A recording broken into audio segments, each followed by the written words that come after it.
Hello दोस्तों, नमस्कार। स्वागत है आपके अपने YouTube channel soft study Akash Kumar में। तो आज हम सब एनसीईआरटी के इकोनॉमिक चैप्टर 3 को हम लोग कवर करने वाले हैं। याद रखिएगा, हम लोग किस चैप्टर को कवर करने वाले हैं? तो चैप्टर 3 को करने वाले हैं, जिसका नाम है उत्पादन एवं लागत, जिसको कहा जाता है प्रोडक्शन एवं एंड कॉस्ट। तो इस चैप्टर को हम लोग यहाँ पे एक्सप्लेन के माध्यम से हम लोग पढ़ेंगे और जानेंगे कि किस तरह से सवाल आपके एग्जाम में यहाँ से पूछे जाते हैं। साथ ही साथ इसके नेक्स्ट वीडियो में हम लोग इसके एमसीक्यू को भी करेंगे। तो काफ़ी महत्वपूर्ण होने वाला है आपका ये वीडियो। तो वीडियो को ज़्यादा से ज़्यादा अपने दोस्तों में शेयर कीजिएगा। जो क्लास 12 के जो बच्चे होंगे वो इस वीडियो को जरूर से जरूर देखेंगे। तो सबसे पहला सवाल उठता है कि उत्पादन है क्या? उत्पादन है क्या या उत्पादन किसे कहा जाता है? जिसे कहा जाता है व्हाट इज प्रोडक्शन। प्रोडक्शन है क्या? तो कहा गया है कि किसी भौतिक वस्तुओं का निर्माण उत्पादन कहा जाता है। किसी फिजिकली वस्तुओं का निर्माण ही क्या कहलाता है? उत्पादन कहलाता है। परंतु वैज्ञानिक दृष्टि से बताया क्या गया है कि मनुष्य न तो वस्तुओं का निर्माण करता और नहीं मनुष्य वस्तुओं को क्या करता है? नष्ट करता है। यानी वस्तुओं को न निर्माण किया जा सकता है, नहीं उसे नष्ट किया जा सकता है। मनुष्य तो केवल प्रकृति वस्तुओं का आवश्यकता अनुसार उपयोग करता है। देखिए, ये काफी इंपॉर्टेंट लाइन आपके लिए बताया गया है कि वैज्ञानिक ने कहा है, यानी वैज्ञानिकों का क्या मानना है कि वस्तुओं का न निर्माण किया जा सकता है, नहीं उसे नष्ट किया जा सकता है। प्राकृतिक वस्तुओं का हम लोग आवश्यकता अनुसार क्या करते हैं? उसे उपयोग में लाते हैं। अतः वस्तुओं का रूप में परिवर्तन कर उपयोगिता का सृजन करना अथवा मूल्य में वृद्धि करना ही उत्पादन है। यानी सिंपल माध्यम बताया गया है कि अगर हमसे पूछा गया कि उत्पादन है क्या, तो पहले तो ये लिख सकते हैं कि भौतिक वस्तुओं का निर्माण ही उत्पादन है। ये किसके दृष्टि से? हमारे दृष्टि से। लेकिन वैज्ञानिकों ने क्या बताया है? तो वैज्ञानिकों ने बताया है कि न वस्तु का निर्माण हो सकता है, नहीं वस्तुओं का नष्ट करता। जैसे हम लोग ऊर्जा के बारे में पढ़ते हैं कि ऊर्जा को ना निर्माण किया जा सकता और ऊर्जा को नहीं नष्ट किया जा सकता। यानी energy nether be created nor be destroy. ये सारे चीज हम लोग जानते हैं। उसी तरह से उत्पादन में बोला गया है कि न उसे निर्माण किया जा सकता और नहीं उसे नष्ट किया जा सकता है, बस उसे आवश्यकता अनुसार हम लोग क्या करते हैं? उसका उपयोग करते हैं। और वस्तुओं का रूप में परिवर्तन कर उपयोगिता का सृजन करना अथवा मूल्य में वृद्धि करना ही क्या कहलाता है? उत्पादन कहलाता है। तो आई होप आपको समझ में आ गया होगा कि उत्पादन है क्या। नेक्स्ट हम लोग यहाँ पे जानेंगे कि अलग अलग अर्थशास्त्री ने उत्पादन के बारे में क्या बोला है। तो सबसे पहला जो नाम हमारे समक्ष आता है वो आता है एली। एली ने क्या बताया था? तो इनके अनुसार आर्थिक उपयोगिता का सृजन ही उत्पादन कहलाता है। और आर्थिक क्रियाएं क्या होती है, इसे हमने पहले चैप्टर में ही आपको बताया है। अगर अभी भी आपने हमारा पहला वीडियो नहीं देखा है तो वहां जाकर के उन वीडियो को जरूर देखिए। वहां पे आर्थिक क्रियाओं के बारे में काफी आसानी से बताया गया है। तो हमने यहाँ पे क्या बताया कि एली के अनुसार बोला गया है कि आर्थिक उपयोगिता का सृजन ही क्या कहलाता है? उत्पादन कहलाता है। दूसरा व्यक्ति है थॉमस। दूसरे व्यक्ति कौन है? थॉमस। उनके अनुसार बताया गया है कि वस्तु के मूल्य में वृद्धि करना ही क्या है? उत्पादन। यानी वस्तुओं के मूल्य में अगर वृद्धि होगी तो वही क्या होगा? उत्पादन होगा, प्रोडक्शन होगा। और एच स्मिथ ने क्या बताया है? तो उत्पादन वह प्रक्रिया है जिसमें वस्तुओं में उपयोगिता का सृजन होता है। देखिए, सबसे अच्छा बात यहाँ पे समझ में आ रहा होगा आपको कि स्मिथ ने बताया है कि उत्पादन वह प्रक्रिया है, एक प्रोसेस है। प्रक्रिया यानी एक प्रोसेस बोल सकते हैं, एक जरिया बोल सकते हैं, जिसमें वस्तुओं में उपयोगिता का क्या होता है? सृजन होता है। उपयोगिता का क्या होता है? वस्तुओं में सृजन होता है। तो ये यहां से सवाल आपके एग्जाम में पूछा जाता है। सवाल किस तरह से पूछे जाते हैं वो जान लीजिए। तो पूछा जा सकता है कि किसने कहा था कि वस्तुओं में उपयोगिता का सृजन होता है? यानी उत्पादन वह प्रक्रिया है जिसमें वस्तुओं के उपयोगिता का सृजन होता है। इस बात को किसके द्वारा कहा गया?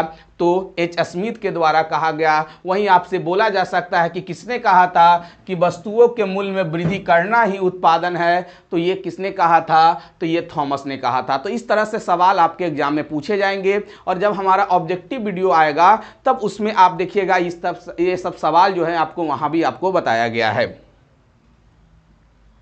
नेक्स्ट है कि उत्पादन की अवधारणाएं यानी कॉन्सेप्ट ऑफ प्रोडक्शन क्या बताया जा रहा है, तो कुल उत्पादन यानी कहा गया है कि कौन कौन सी अवधारणाएं हैं, तो 3 तरह की हम लोग अवधारणाएं को हम लोग यहाँ पे देखेंगे। कौन कौन सा, तो पहला देखेंगे टोटल प्रोडक्ट जिसे हम लोग कुल उत्पाद कहते हैं, दूसरा होगा आपका सीमांत उत्पाद, तीसरा होगा औसत उत्पाद। तो ये जो है ये अवधारणाएं हैं, प्रोडक्शन के कॉन्सेप्ट हैं और इन सभी को हम लोग बारी बारी से डिस्कस करेंगे। तो सबसे पहला आता है कुल उत्पाद होता क्या है, टोटल प्रोडक्ट कहते किसे हैं।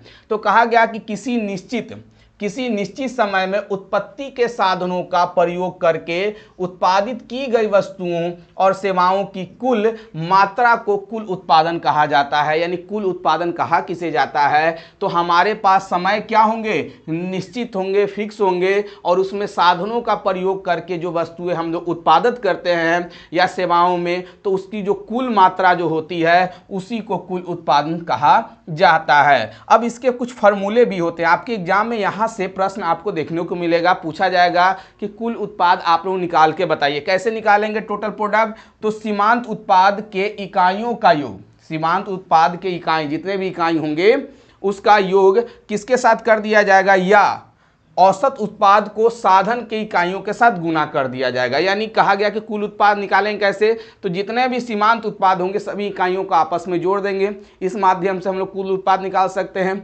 दूसरा तरीका है कि औसत उत्पाद गुना साधन की इकाई, यानी औसत उत्पाद को क्या करेंगे, साधन की इकाई से क्या कर देंगे, गुना कर दिया जाएगा, मल्टीपल कर दिया जाएगा। तो इस तरह से हम लोग क्या निकाल सकते हैं, कुल उत्पाद निकाल सकते हैं। नेक्स्ट है सीमांत उत्पाद किसे कहा जाता है, मार्जिनल प्रोडक्ट किसे कहा जाता है।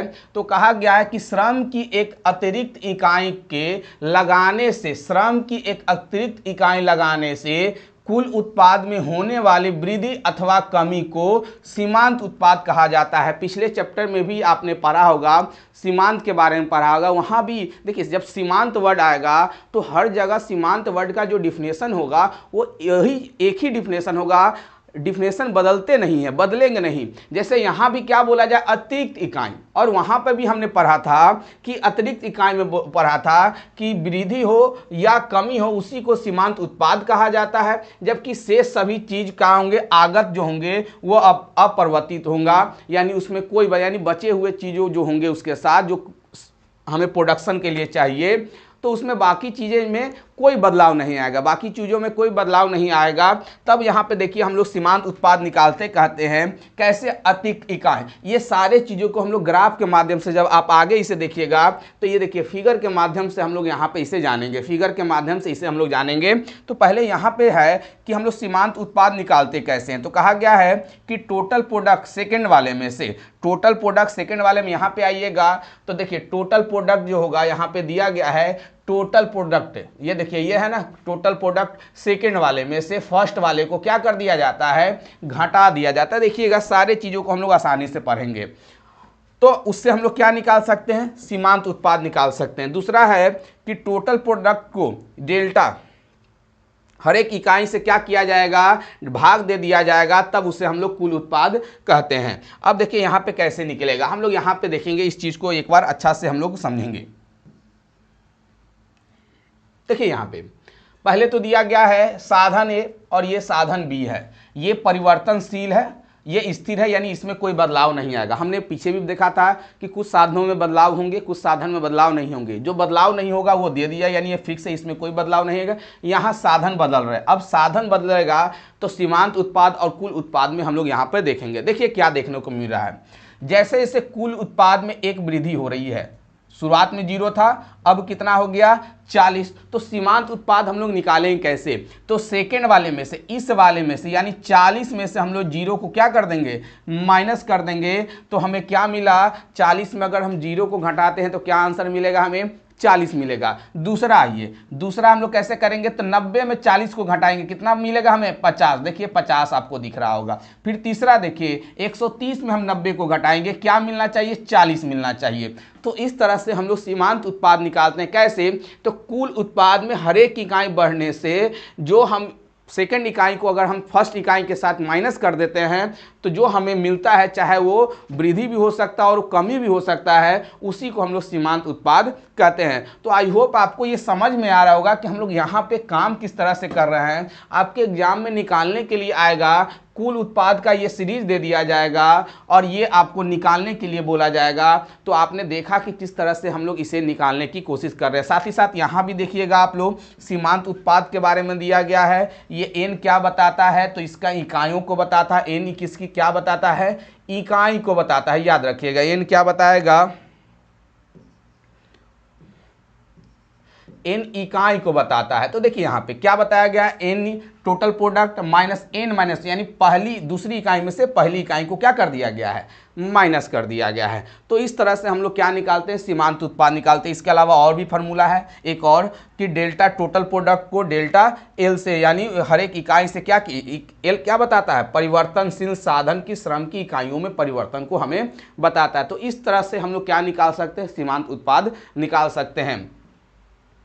अच्छा, अगर इस माध्यम से हमें कुल उत्पाद निकालना हो तो कैसे करेंगे, तो कुछ नहीं करेंगे, सीमांत उत्पाद के हर एक सीरीज को आपस में जोड़ते चले जाए। जैसे यहाँ पे कुछ नहीं है तो क्या है, शून्य है, तो 40 में शून्य जोड़ेंगे तो 40 हो जाएगा, फिर 40 में 50 जोड़ेंगे तो 90 हो जाएगा, 50 फिर यहाँ पे 90। याद रखना, हमें यह क्या याद रखना है, 90 याद रखना है। 90 में, या यहाँ से ऐसे ले सकते हैं आप लोग, 90 में 40 जोड़ेंगे 130, 130 में 30 जोड़ेंगे 160, यानी हम लोग इसे n सीरीज में भी बना के कर सकते हैं। 160 में हम 20 जोड़ देंगे 180, 180 में 0 जोड़ेंगे 180, और 180 में फिर माइनस 20 घट कर देंगे, ये माइनस है तो वहाँ पे 160 आएगा। तो इस तरह से हम लोग क्या निकाल सकते हैं, सीमांत उत्पाद भी निकाल सकते हैं और कुल उत्पाद भी निकाल सकते हैं। आगे आपको मिलेगा प्रश्न। चलिए, अब नेक्स्ट जो टॉपिक है वो है हमारा औसत उत्पाद। एवरेज प्रोडक्ट किसे कहा जाता है, किसे कहा जाता है एवरेज प्रोडक्ट, तो कहा गया है कि एक परिवर्तनशील श्रम के प्रति इकाई उत्पाद को औसत उत्पाद कहा जाता है। क्या बोला गया है कि परिवर्तनशील श्रम के प्रति इकाई उत्पाद को औसत उत्पाद कहा जाता है। इसके कुल उत्पाद को परिवर्तनशील साधन की इकाइयों से भाग देकर औसत उत्पाद प्राप्त किया जा सकता है। यानी सिंपल कहा गया है कि औसत उत्पाद हम कैसे निकाल सकते हैं या किसे कहा जाता है, तो टोटल प्रोडक्ट को परिवर्तनशील साधन से, यानी एल क्या बताता है, श्रम की इकाई से अगर हम भाग दे दिया जाएगा तब हम उसे औसत उत्पाद निकाल सकते हैं। अब यहाँ पे आपके लिए सवाल है। अब देखिए, यहाँ पे कुल उत्पाद है, यहाँ पे औसत उत्पाद है। कैसे हम लोग निकालेंगे, तो जो परिवर्तनशील साधन होंगे, परिवर्तनशील साधन को किसको भाग दे देना है, परिवर्तनशील साधन से कुल उत्पाद को, यानी 40/1। या अगर हम यहाँ 40/1 करेंगे, आंसर क्या मिलेगा हमें, 40। दूसरे वाले में देखिए 90/2 करेंगे, क्या आंसर मिलेगा, 45 मिलेगा। समझ में आ रहा होगा आपको यहाँ पे कितनी आसानी से कि किस तरह से हम लोग औसत उत्पाद निकालते हैं। तीसरे वाले में आ जाइए, 130 है और यहाँ पे कितना है, 3 है। तो आप ही लोग, अगर आप लोग का मैथ मजबूत है तो अगर इसे आप 3 से डिवाइड कर दीजिए, कितना हो जाएगा, आप ही बताइएगा कितना हो जाएगा, 43.3 हो जाएगा। यानी 3 चौका 12, कैरी 1 10 और 3 तिया 9, और फिर उसमें से 1 बचेगा, फिर उसे डेसिमल लगा कर आप डिवाइड के माध्यम से कीजिएगा, आसानी से आपको ये सारे चीज़ प्राप्त होगा। तो आपने देखा कि किस तरह से हम लोग औसत उत्पाद निकालते हैं। कुल उत्पाद में किससे भाग दे दिए, परिवर्तनशील साधन से हमने भाग दे दिया। परिवर्तनशील साधन से अगर हमने भाग दे दिया तो उसे हम लोग कुल उत्पाद निकाल सकते हैं। ये प्रश्न आपके लिए होमवर्क में रहेगा, याद रखिए। ये देने का पीछे रीजन क्या था कि आप भी हमें कमेंट बॉक्स में जवाब दीजिए कि इस सीरीज को हम लोग कैसे बनाएंगे। इस सीरीज को हम लोग कैसे, आपके पास कुल उत्पाद दिया गया है, यहाँ पे परिवर्तनशील साधन दिया गया है, इसको याद रखिएगा। ये आपका कौन सा साधन है, तो ये आपका परिवर्तनशील साधन। देखिए, परिवर्तन होना 1 2 3 4 बदल रहे। परिवर्तन का मतलब क्या होता है, चेंज होता है।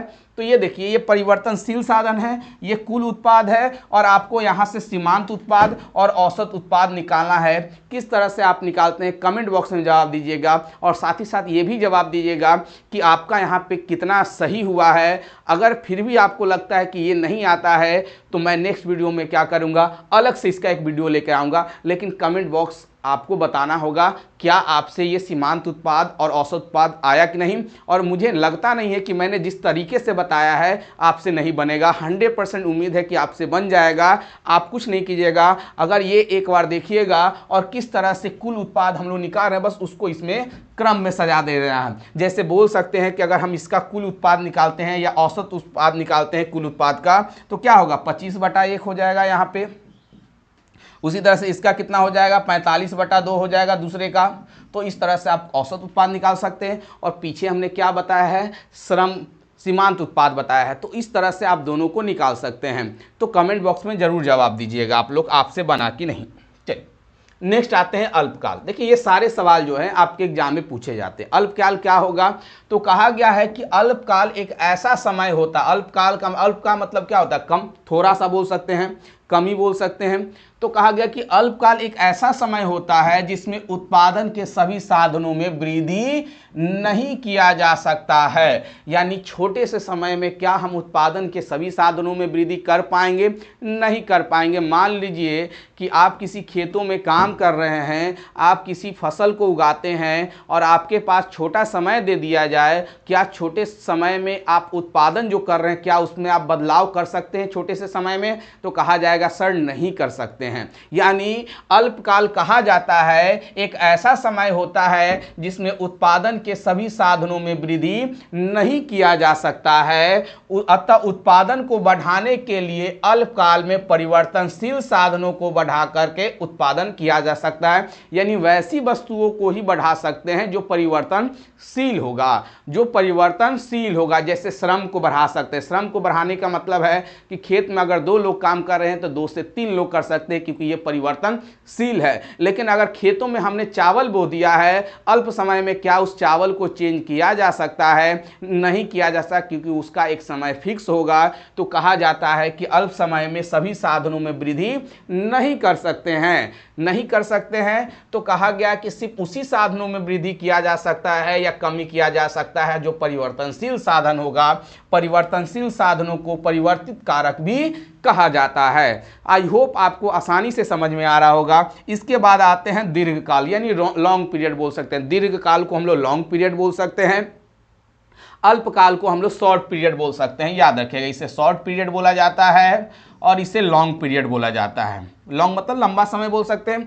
कहा गया कि दीर्घकाल में उत्पादन के सभी स्थिर कारकों में परिवर्तन लाया जा सकता है, अतः दीर्घकाल में सभी साधन परिवर्तनशील होते हैं। यानी लंबे समय के बाद हम साधनों में क्या कर सकते हैं, परिवर्तन ला सकते हैं, चाहे वो स्थिर साधन हो चाहे वो परिवर्तनशील साधन हो, उसी को कहा जाता है दीर्घकाल कहा जाता है।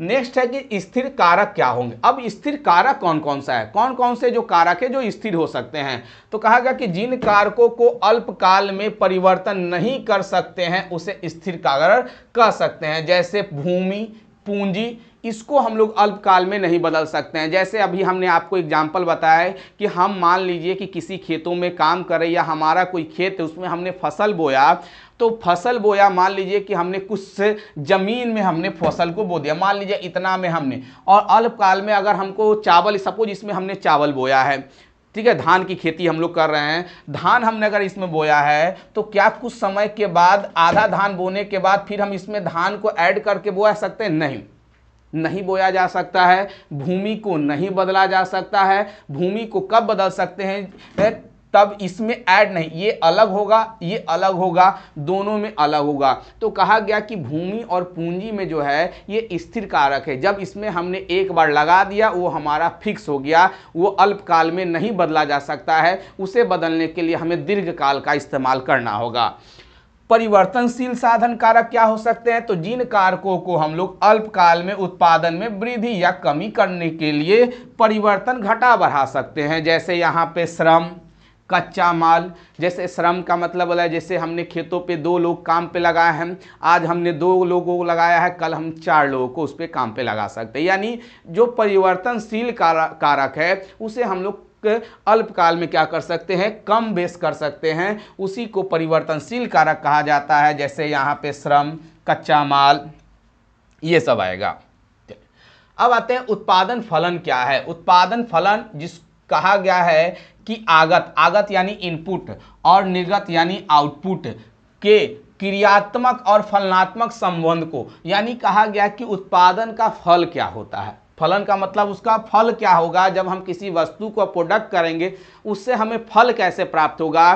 तो जो हमने उसमें पूंजी लगाया है, जो उसमें हमने कार्य को लगाया है, तो जिसे बोला गया इनपुट, और प्रोडक्शन के बाद जो चीज़ हमें प्राप्त हुआ उसे कहेंगे आउटपुट। और कहा गया है कि उसी के क्रियात्मक और फलनात्मक उत्पादन को उत्पादन फलन कहा जाता है। फलन यानी उसका फल क्या होगा। हमें आगे आते हैं, उत्पादन फलन की मान्यताएं। अब कहा गया है कि कौन कौन सा मान्यता है, उत्पादन फलन की मान्यताएं कौन कौन सी है, देखते हैं। सबसे पहला, तकनीकी ज्ञान की स्थिर स्थिति, यानी अगर हम कोई प्रोडक्ट का उत्पादन कर रहे हैं, ठीक है, या कोई वस्तु का हम प्रोडक्शन कर रहे हैं, तो पहली बात है कि उसकी तकनीक का ज्ञान होना चाहिए।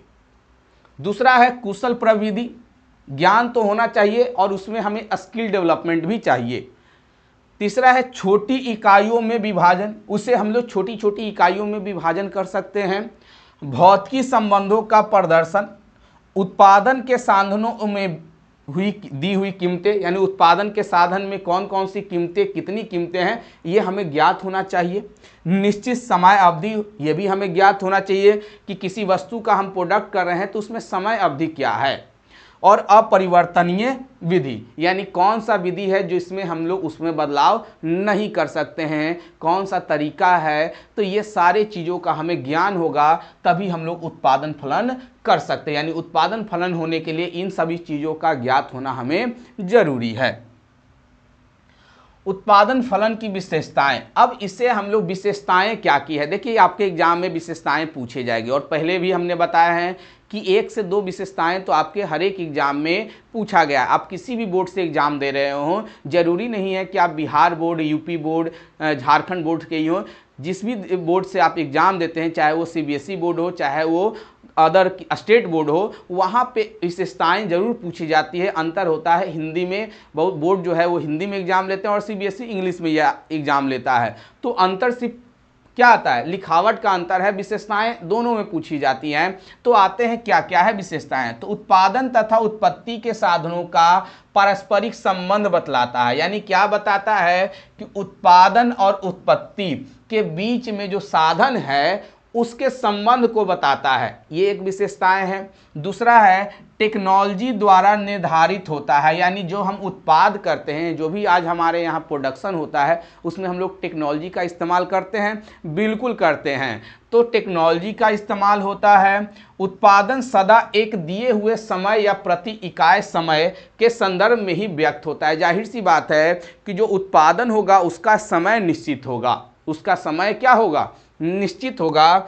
उत्पत्ति के साधन की मात्रा को उसके कार्य करने की लंबाई में मापा जा सकता है। कहा गया है कि उत्पत्ति के जो भी साधन होंगे उसकी मात्रा यानी क्वांटिटी को या अमाउंट को कार्य करने की लंबाई में मापा जा सकता है। उत्पादन फलन एक इंजीनियरिंग समस्या है, न कि आर्थिक समस्या है। उत्पादन फलन क्या है, प्रोडक्शन एक इंजीनियरिंग समस्या है, आर्थिक समस्याएं नहीं है। तो ये सारी चीज़ें जो थे वो उत्पादन की विशेषताएं थी, और आपके एग्जाम में यहाँ से प्रश्न पूछे जाते हैं। आप अगर प्रीवियस आपके पास पेपर है आप देखिएगा, वहाँ पे इस तरह से प्रश्न आपके एग्जाम में पूछे गए हैं।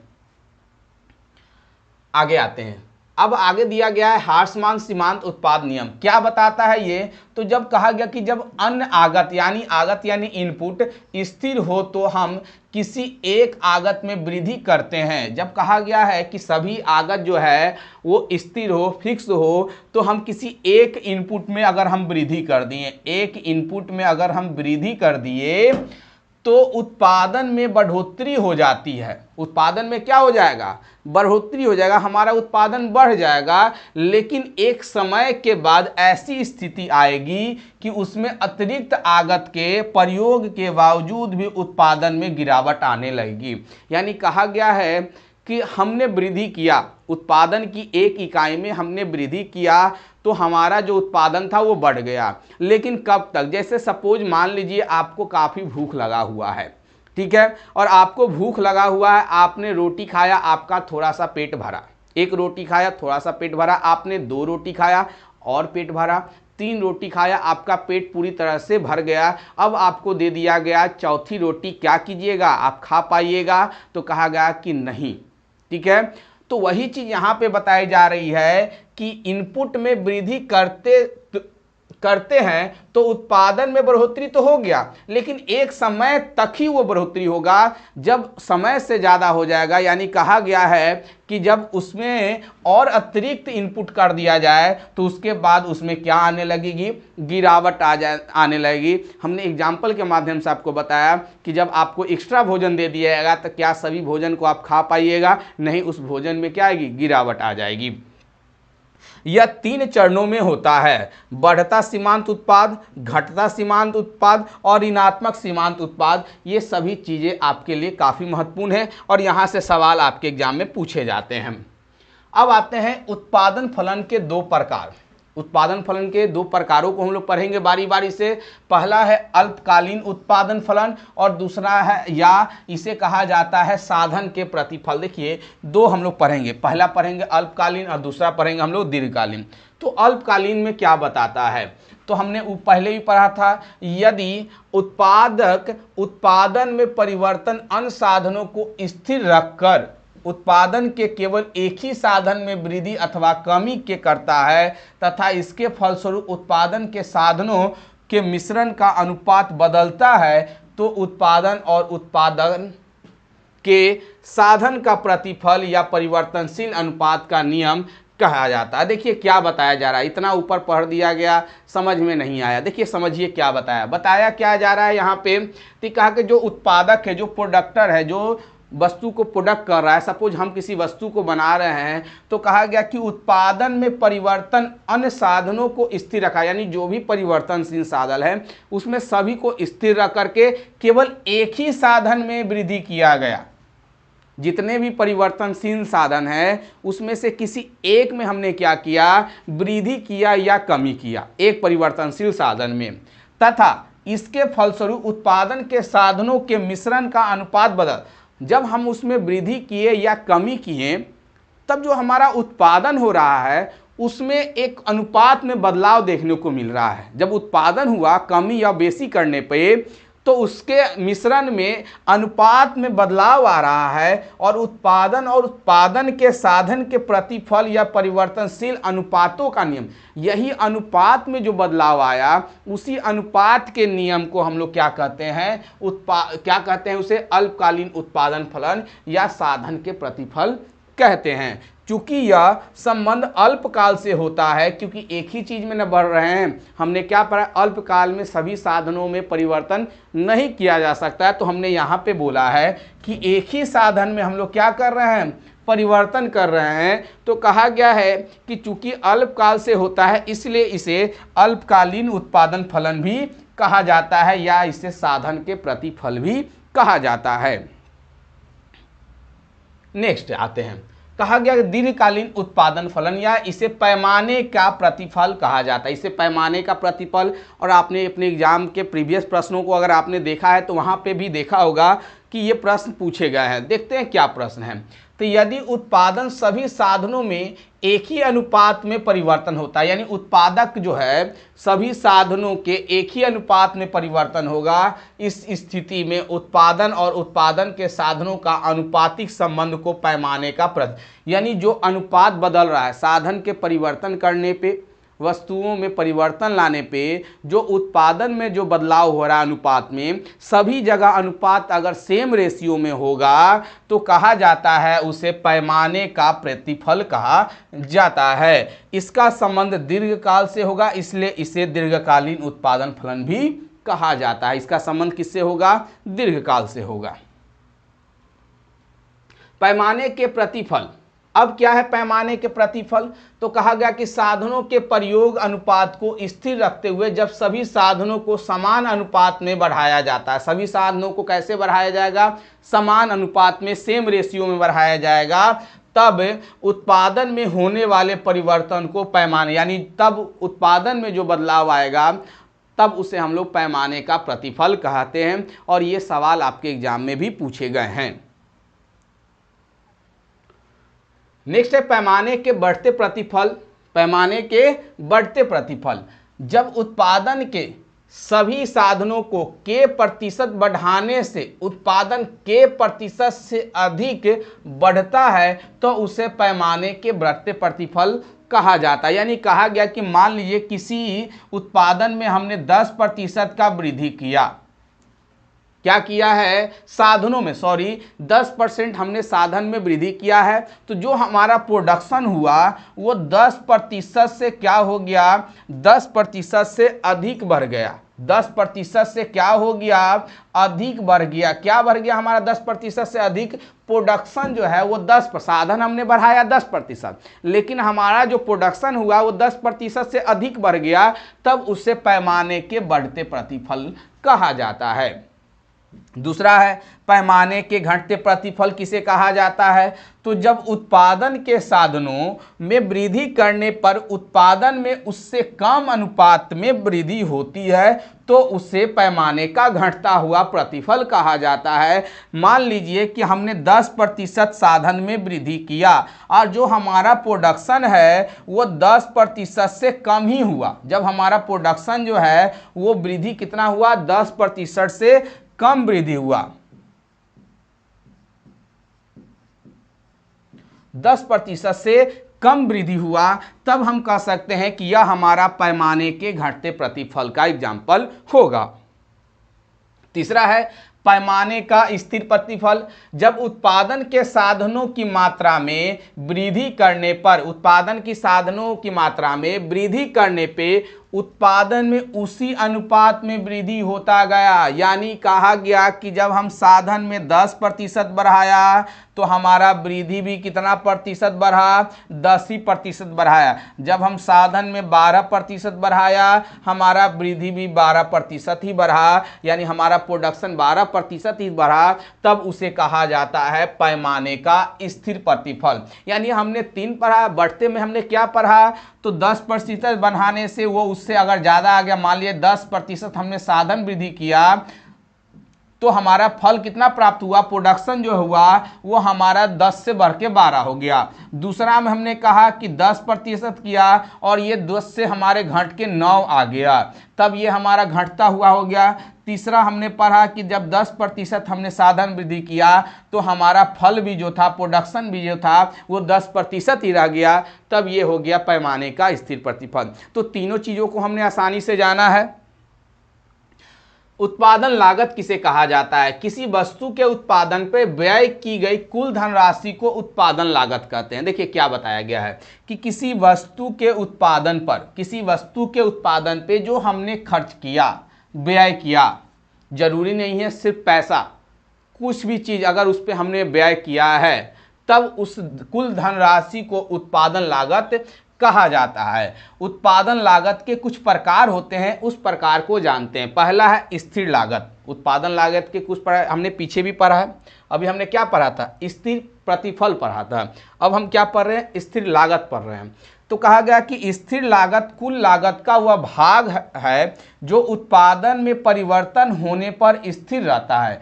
यानी कहा गया कि स्थिर लागत किसे कहा जाता है, तो कुल लागत का वो भाग है, टोटल प्रोडक्शन का वो भाग है जो उत्पादन में परिवर्तन होने पे, प्रोडक्शन में परिवर्तन हुआ, लेकिन जो स्थिर लागत है वो हमारा फिक्स है। जो स्थिर लागत है वो हमारा क्या है, फिक्स है, और स्थिर लागत कहलाता है। इसे अनुपूरक लागत भी कहते हैं। इसमें उत्पादन कम हो अथवा ज़्यादा हो, स्थिर लागत में परिवर्तन नहीं होता। नाम ही पड़ा है स्थिर, यानी स्थिर कहने का मतलब है फिक्स।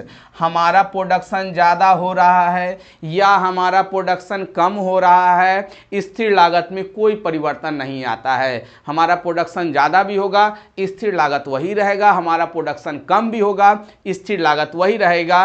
तो इसे हम लोग क्या कहते हैं, स्थिर लागत कहा जाता है। इसे अनुपूरक लागत भी कहा जाता है। जैसे अस्थायी कर्मचारी, जो गवर्नमेंट ऑफिसर जो होते हैं या गवर्नमेंट जो कर्मचारी होते हैं, जो गवर्नमेंट प्यून जो होते हैं, वो क्या है बोलते हैं ना कि परमानेंट जॉब है। सरकारी जॉब जो होती है वो परमानेंट जॉब होती है, उसमें आप काम कम भी कर लेते हैं, कोई फर्क नहीं पड़ेगा। आप काम ज़्यादा भी कर लीजिएगा, कोई फर्क नहीं पड़ने वाला है। लेकिन प्राइवेट में क्या होता है, आपको काम ज़्यादा कीजिएगा तो आपका सैलरी इंक्रीज करेगा, आपके सैलरी बढ़ेगी। आप कम काम कीजिएगा, हो सकता है आपको काम से बाहर निकाल दिया जाए।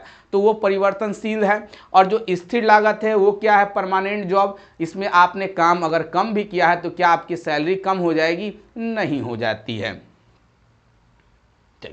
आगे आते हैं, मौद्रिक लागत किसे कहा जाता है। कहा गया कि किसी वस्तु की एक निश्चित मात्रा का उत्पादन करने के लिए उत्पादन के साधनों को समस्त मौद्रिक भुगतान करना पड़ता है, उसे मौद्रिक। यानी कहा गया कि उत्पादन के साधनों में निश्चित मात्रा का उत्पादन में वृद्धि करने के लिए जो भी हम मौद्रिक भुगतान करते हैं उस मौद्रिक भुगतान को ही मौद्रिक लागत कहा जाता है। इसके बाद आते हैं अवसर लागत। क्या होता है, तो किसी वस्तु के उत्पादन की अवसर लागत वस्तु की वह मात्रा है जिसका त्याग किया जाता है। अवसर लागत में हम लोग वस्तुओं के त्याग के बारे में पढ़ते हैं कि अवसर दिया गया है कि एक वस्तु को उत्पादन करने के लिए आपने दूसरी वस्तु में कितना आपने त्याग किया। पहले भी हम लोग पढ़े हैं लागत के बारे में, अवसर के बारे में, कि अवसर लागत किसे कहा जाता है। तो क्या बताया जाता है वहाँ पे, यही बताया जाता है कि जब हम किसी एक वस्तु, जैसे मान लीजिए कि हम धान और गेहूं लेते हैं और हमने धान के प्रोडक्शन को बढ़ाने के लिए गेहूं की मात्रा में क्या किया, कमी किया। उसी कमी को, उसी त्याग को क्या कहा जाता है, अवसर लागत कहा जाता है। और इसकी अवधारणा किसने दी, तो बेहम ने इसकी अवधारणा दिया। और ये सवाल भी आपके एग्जाम में पूछे जाते हैं। कुल लागत, किसी वस्तु के उत्पादन में जो व्यय होता है उसके जोड़ को, यानी वस्तु के उत्पादन में क्या क्या हमने व्यय किया, क्या क्या हमने खर्च किया, सभी को आपस में जोड़ दिया जाएगा, उसी को कहा जाता है कुल लागत कहा जाता है, यानी टोटल कॉस्ट कहा जाता है। उसे क्या कहा जाता है, टोटल कॉस्ट कहा जाता है, कुल लागत कहा जाता है। कुल लागत कैसे निकालते हैं, तो जो स्थिर लागत है और जो परिवर्तनशील लागत है, दोनों लागत को आपस में हमने जोड़ दिया। जो फिक्स है उसको भी जोड़ेंगे, जो परिवर्तनशील है, दोनों को आपस में अगर जोड़ दिया जाए तब उससे हम लोग टोटल कॉस्ट निकाल सकते हैं, जिसे हम लोग शॉर्ट फॉर्म टीसी के नाम से जानते हैं। औसत लागत, जिसे हम लोग एसी के नाम से जानते हैं, एवरेज कॉस्ट के नाम से जानते हैं। कहा गया है कि कुल लागत में उत्पादित इकाइयों की मात्रा से भाग देने से जो प्राप्त होता है, यानी कुल लागत में उत्पादित इकाइयों की मात्रा से भाग देने से जो प्राप्त होगा उसे हम लोग औसत लागत कहा जाता है। यानी कुल उत्पाद में हम लोग किससे भाग दे देंगे, तो उत्पादित इकाई की मात्रा से भाग दे देंगे, उसे हम लोग औसत लागत कहते हैं। अतः किसी वस्तु के प्रति इकाई लागत को औसत लागत कहा जाता है, यानी वस्तु के प्रति इकाई लागत को हम लोग औसत लागत कहते हैं।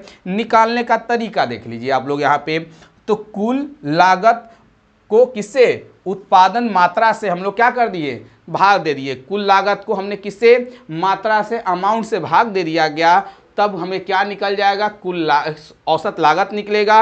और अल्पकालीन औसत लागत का वक्र जो होता है वो यू आकार का होता है। और ये भी पूछा गया है कि अल्पकालीन औसत लागत का वक्र जो होता है वो किस प्रकार का होता है, किस आकार का होता है, यू आकार का होता है। और ये आपके लिए VBI है। नेक्स्ट, सीमांत लागत किसे कहा जाता है। किसी वस्तु के एक अतिरिक्त इकाई को उत्पादन से कुल उत्पादन लागत में जो वृद्धि होती है उसी को सीमांत लागत कहते हैं। हमने पीछे पढ़ा था सीमांत के बारे में, फिर हम लोग यहाँ पे सीमांत के बारे में पढ़ रहे हैं। तो क्या पाया है, वहाँ पे हम लोग सीमांत उत्पाद के बारे में पढ़ा था, हम लोग यहाँ पे सीमांत लागत के बारे में पढ़ रहा है। हम क्या बताए आपको, सीमांत नहीं बदलेगा, ये कभी नहीं बदलेगा। पीछे भी वीडियो में आपने सीमांत के बारे में पढ़ा होगा। तो एक चीज़ आप याद रखिएगा कि अतिरिक्त इकाई में क्या बताया गया है, अतिरिक्त इकाई के उत्पादन से कुल उत्पादन लागत में जो वृद्धि होती है उसी को सीमांत लागत कहा जाता है। सीमांत लागत निकाल कैसे सकते हैं, तो कुल लागत में परिवर्तन को निर्गत में परिवर्तन से भाग दिया जाता है, उसी को हम लोग क्या कर सकते हैं, सीमांत लागत निकाल सकते हैं। परिवर्तनशील लागत क्या होगा, वैसा लागत जो परिवर्तनशील हो, यानी कुल उत्पादन का वह भाग जो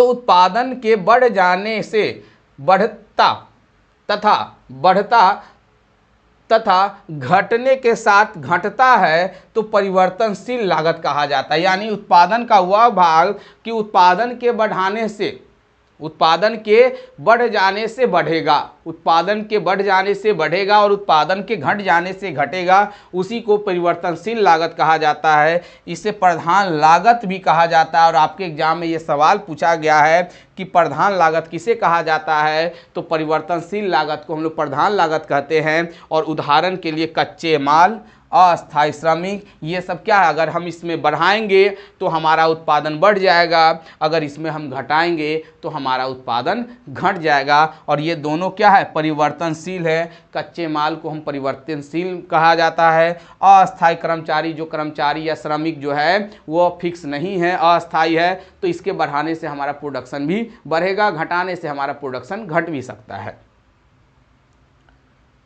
अस्पष्ट लागत किसे कहते हैं, एक होगा स्पष्ट, एक होता है अस्पष्ट। अस्पष्ट मतलब क्या हो गया, तो ऐसे सभी व्यय जिनका भुगतान उत्पादक द्वारा उत्पादन क्रिया के दौरान होगा, उत्पादन के दौरान को करना होता है, स्पष्ट लागत होता है। यानी उत्पादन क्रिया के दौरान जो भुगतान हम लोग करते हैं उसी को स्पष्ट लागत कहा। जैसे हम लोग प्रोडक्शन कर रहे हैं और किसी चीज़ों में प्रोडक्शन के दौरान जो हमने उस पर व्यय किया, जो हम उस पर कॉस्ट लगाया, लागत लगाया, उसी को स्पष्ट लागत कहा जाता है।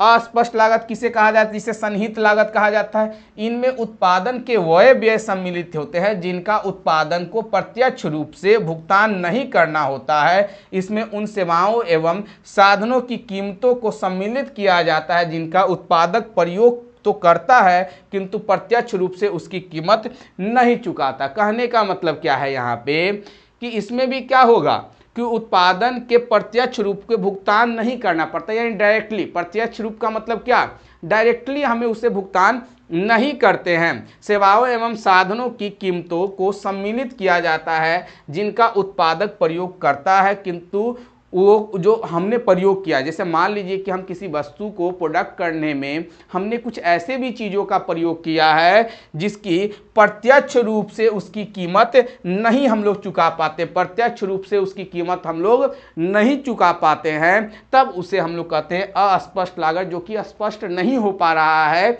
उसे हम लोग कहते हैं अस्पष्ट लागत। वास्तविक लागत किसे कहा जाता है, रियल कॉस्ट किसे कहा जाता है, तो कहा गया है कि किसी उत्पादन प्रक्रिया के अंतर्गत होने वाले कष्ट एवं त्याग को वास्तविक लागत कहा जाता है। यानी जो उत्पादन के समय जो हमने कष्ट झेला, जो हमने त्याग किया, उसी कष्ट और त्याग को हम लोग बोलते हैं वास्तविक लागत। यही तो हमारा वास्तविक लागत है कि जो हम कष्ट कर रहे हैं, जो हम त्याग कर रहे हैं, उससे जो हमें फल प्राप्त होगा वही हमारा वास्तविक लागत होता है। वास्तविक लागत की धारणा का प्रतिपादक मार्शल ने दिया था। यानी मार्शल ने ही बताया था, इस बातों को बोला था कि जो हम कष्ट करते हैं, जो हम त्याग करते हैं, उसे हम लोग वास्तविक लागत कहा जाता है। तो ये हमारे महत्वपूर्ण सवाल थे जो आपके एग्जाम से पूछे जाते हैं। नेक्स्ट वीडियो में हम लोग इसके एमसीक्यू को करेंगे ताकि आपका और भी कॉन्सेप्ट जो है वो क्लियर हो जाए प्रोडक्शन और उसके कॉस्ट को लेकर के। तो हम लोग नेक्स्ट वीडियो में फिर मिलते हैं। धन्यवाद।